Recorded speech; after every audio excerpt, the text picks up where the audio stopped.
আসসালামু আলাইকুম বন্ধুরা, আমি আলহামদুলিল্লাহ ভালো আছি। আপনারা সবাই কেমন আছেন? তো চলেন দেখি আম্মু আজকে কি রান্না করে। আম্মু কি রান্না করতেছো? এই যে একটু আগে যে মাটির নিচে আলু তুললা না, হ্যাঁ। ওই আলু রান্না করতেছি। ও, এই দেখুন বন্ধুরা, এবার কড়াইতে তেল দিয়ে দিচ্ছে।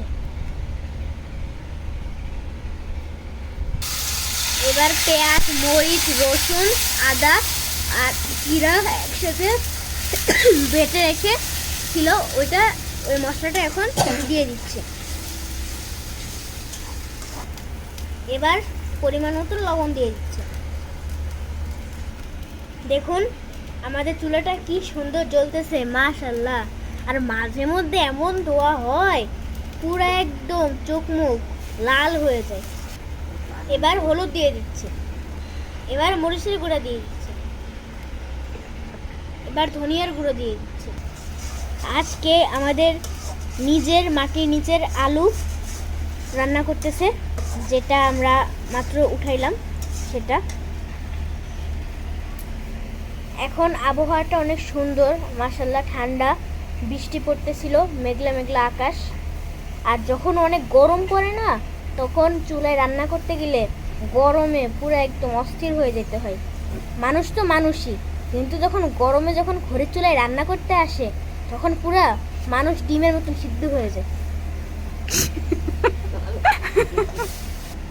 আমাদের মশলাটা ভালো করে ভেজে নেওয়া হয়ে গিয়েছে, এখন মাছ দিয়ে দিচ্ছে। দেখুন এবার সব মশলা আর মাছ ভালো করে নাড়িয়ে নিচ্ছে। এবার মাছটা কষানোর জন্য পানি দিয়ে দিচ্ছে। আম্মু দেখো আজকের আবহাওয়াটা কি সুন্দর, মাশাআল্লাহ। দেখেন বন্ধুরা, আকাশটা কি সুন্দর, মেঘলা মেঘলা, বাতাস হচ্ছে ঠান্ডা, একটু আগে বৃষ্টিও হচ্ছিল। এই মেঘলা আকাশে এখন আমার একটা সূরা তেলাওয়াত করার ইচ্ছে হচ্ছে। দেখুন বন্ধুরা কি সুন্দর কালার, মাশাআল্লাহ। দেখুন মাছগুলো কষানো হয়ে গিয়েছে, এখন উঠিয়ে নিচ্ছে।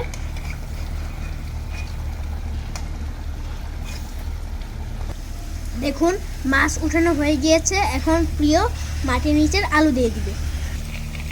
দেখুন আমাদের নিজেদের মাটির নিচের আলু, মাশাআল্লাহ কালার।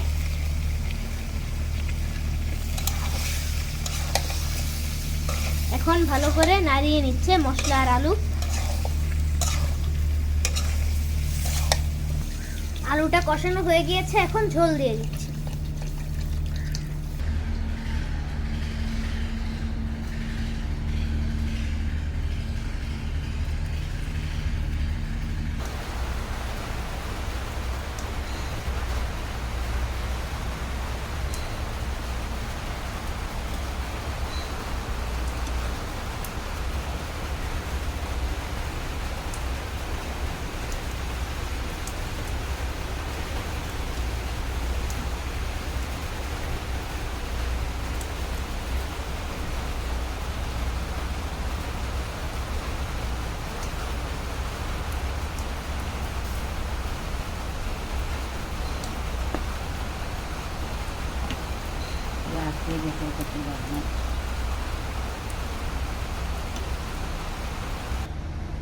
দেখুন অবশেষে আমাদের তরকারি রান্নাটি শেষ, এখন নামিয়ে নিবে।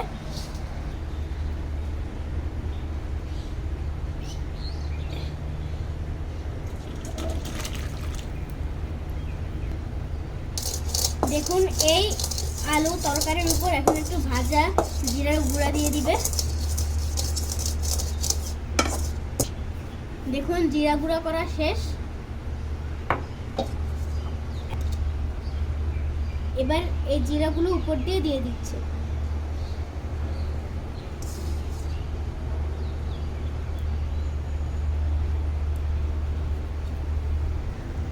আমাদের মাঠের নিচের আলু রান্না করে আপনাদের কাছে কেমন লাগছে জানাবেন। আজকের মতন ভিডিওটি এখানে শেষ, আর আমার পাশে থাকবেন। আল্লাহ হাফেজ।